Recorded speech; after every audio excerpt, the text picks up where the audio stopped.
Well, wouldn't you just know it? Weather's getting colder and our heater packed in.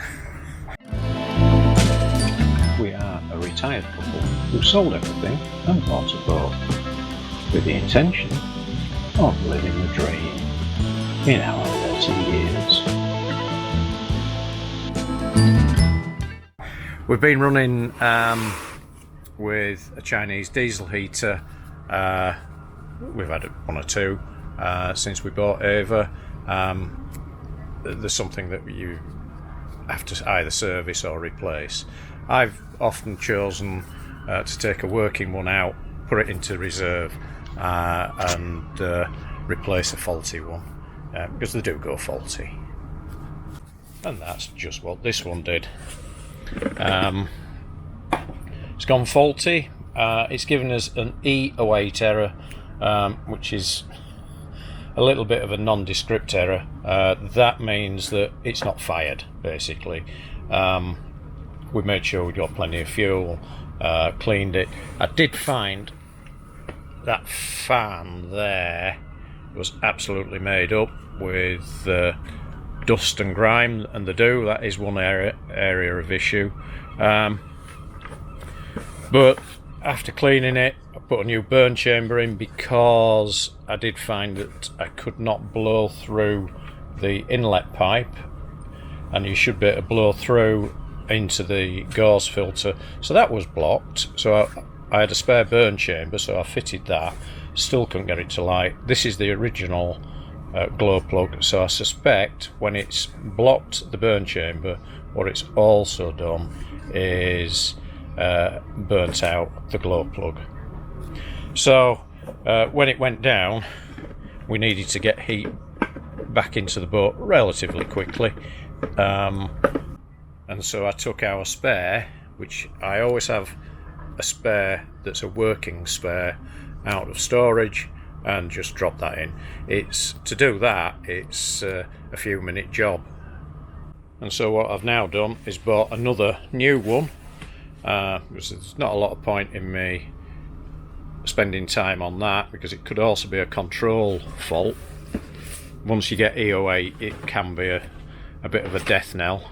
And so we've bought another new one. So plan today is to fit this. Luckily it's the same pump that we've already got, so I can keep this pump as a spare. The controller is different. Actually, this is a new Bluetooth controller with an app that goes to your phone, so I can control it through an app. And also this controller has a different plug on it, so that means it's not quite as quick to change the controller, because I need to change the wiring loom, which is in this box here, so that needs to go with that. The rest of this, well, there's bits in there that I'll need. The rest of this is just spare bits, basically. One thing with Chinese diesel heaters, don't use this. That's the fuel tube they give you. Forget that. That goes hard after time splits and gives you fuel leaks. When we had our survey, the surveyor asked me what sort of heating we used, and I said, well, it's a diesel heater. He said, is it a Webasto? I said, no, it's a Chinese one. And he went, oh, with a bit of a, oh dear. But then he said, well, what ancillary equipment are you using? I said, Herbespacker. The exhaust pipes from the Chinese ones are monkey metal. Don't bother with them. Get a better exhaust system and use a better fuel line. Do not use their fuel lines. Ours is copper. It's hard copper, just with a rubber connection. That's perfectly okay. That's what Herbespacker use, and Webasto. So long as you don't use the ancillary bits. He said the heaters are fine. You know, the heater's a heater. It's a block of metal with a burn chamber. It's all the ancillary equipment that the surveyors don't like. So we'll get on and get this heater fitted. So you may have seen it before. Our diesel heater lives below the floor, just at the front of the engine bay. It's reasonably accessible. So today, to take that out and swap with a new one, which is just a straight swap. The difficulty, as I said, is we have to change the wiring loom, because this connection for the controller is different. So what I'm going to do is keep the old wiring loom in situ and just have it so we can quickly switch over, because we do need to keep the spare. So there we are.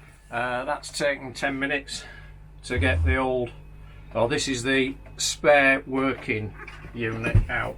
So that goes back into storage. We know that runs and runs perfectly.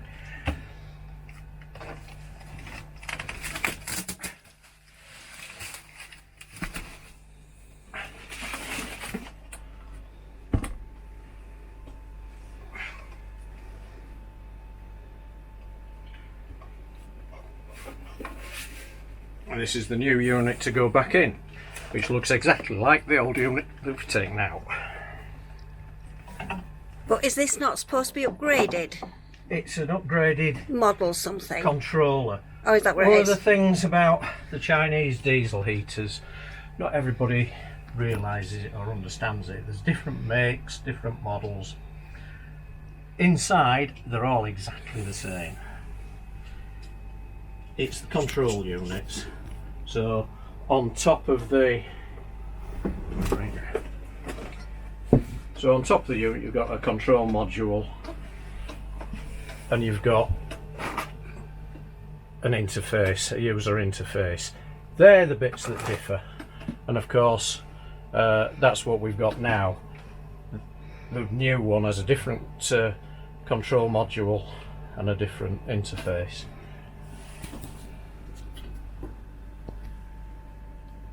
But apart from that, the actual workings of them are just the same, and I suspect the bodies are all made by the same company in China. We'll turn them out by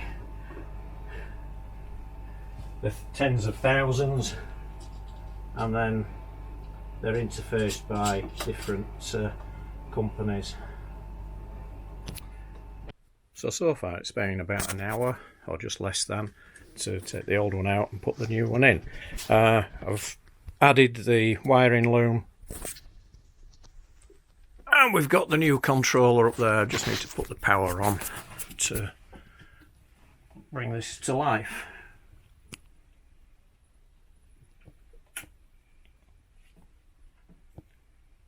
And there it's on its power up.